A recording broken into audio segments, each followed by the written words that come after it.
Hi, I'm Evan Crawley. And I'm Travis Lazarzik. We're here at Coney's Alumni Field talking Class C football. And Travis, take it away.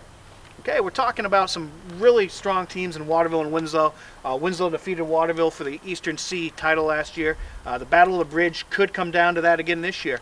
Winslow, regional champion in each of the last two seasons, in 2012 in Western C, last year back in East. And the Black Raiders have a lot of talent and should be a contender again in the region, if not for the state title. They're led by Dylan Hapworth, a senior who's rushed for 1,000 yards in each of the last two seasons, a 3-year starter at quarterback in Bobby Chenard, and 6'6" tight end slash wide receiver Justin Martin, who can go up and catch some passes. First year as head coach, but you're certainly not a stranger to this program. Let's talk about what you guys have been working on so far. Absolutely. Well, traditionally Waterville means tough, hard-nosed football, and we're certainly not going to stray from that. All the coaches on this coaching staff played for this program, so they understand that. So, as always, we're going to run the ball tough. We do have some talent on the outside, on the perimeter, so we got to get the football in those guys' hands. So, it's an attitude, really. The attitude is really what we're looking for in the effort, and we're not going to overcomplicate things. We've got the guys that put in the work in the off season, and we're going to get them in the right mindset and use the abilities that they've been developing for 12 months. Let's talk about kind of the new coaching staff, which probably is a lot of familiar faces anyway. I like it. They came up through, and honestly, they're working really hard to work with us, and I think it's clicking with us. It's a fresh year, new start. So well, we've been running the 5 front with Coach Knight, and now we switched to the 4 front.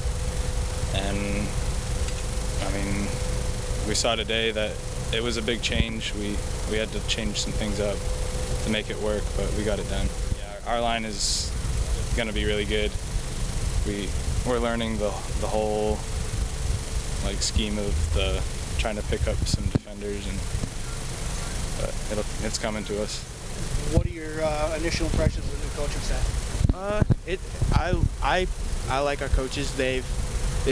Most of them played at Waterville.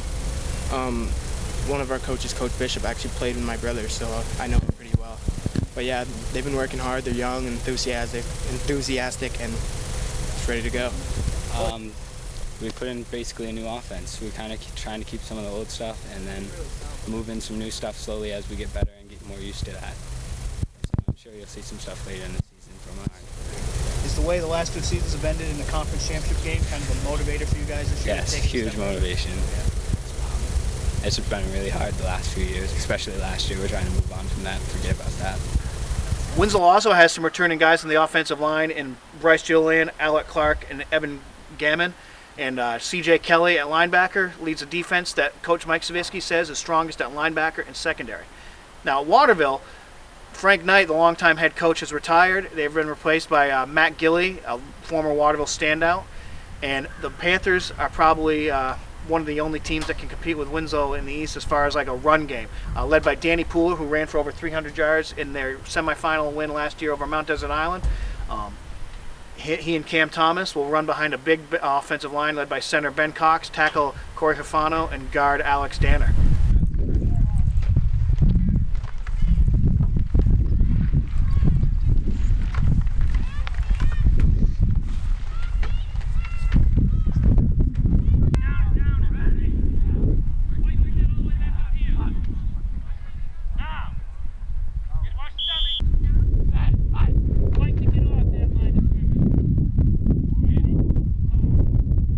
Talk about expectations coming off of back-to-back appearances in the state game for this season. I mean, we definitely have high expectations because past 2 years we've gone a long way in the tournament, and so this year we definitely have those same expectations we have for the past 2 years. We definitely have a young crew, but I mean, there's a lot of young talent that needs to be developed, but it's definitely there for the season.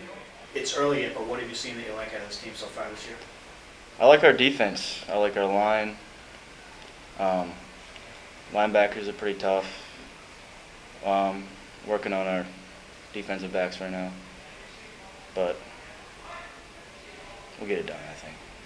Tell me about playing on a Saturday afternoon pool and field. Imagine it's hot. Gotta be pretty special. It's hot. It's great though. It's definitely, you'll definitely remember every game you play there. makes memories there. Justin, just talk about kind of trying to build off of these last 2 seasons. What you got to do to maybe take the next step and be holding up the gold ball at the end of it. We got to get the young kids to really step up because we got a good group back, but if we don't have a good young group coming up, we won't have someone gets hurt. We need people to fill spots, and that'll really help us in the long run. What have you learned?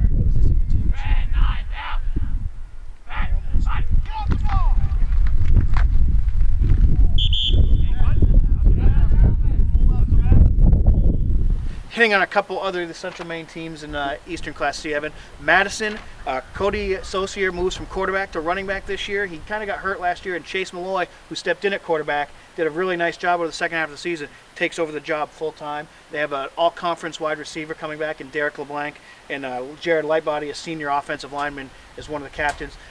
Coach Scott Franzozzi thinks this team, because they won their last 2 games last year, really finished strong, can maybe contend for one of those 6 playoff spots. Nokomis is a team that is ineligible for the playoffs because they're a Class B-sized enrollment school playing in Class C while they develop the program.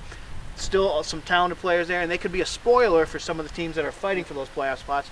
Noah Kirshner, a kid who's run for 1,000 yards each of the last 2 seasons for them, is one of their leaders, and offensive guard Jacob Nichols is a four-year starter on the offensive line for the Warriors. Thanks, Travis. And for more local sports coverage and videos, please log on to centralmaine.com and pick up the Kennebec Journal and Morning Sentinel newspapers. And be sure to watch us all week as we take you football from around Central Maine here on Gridiron Gurus.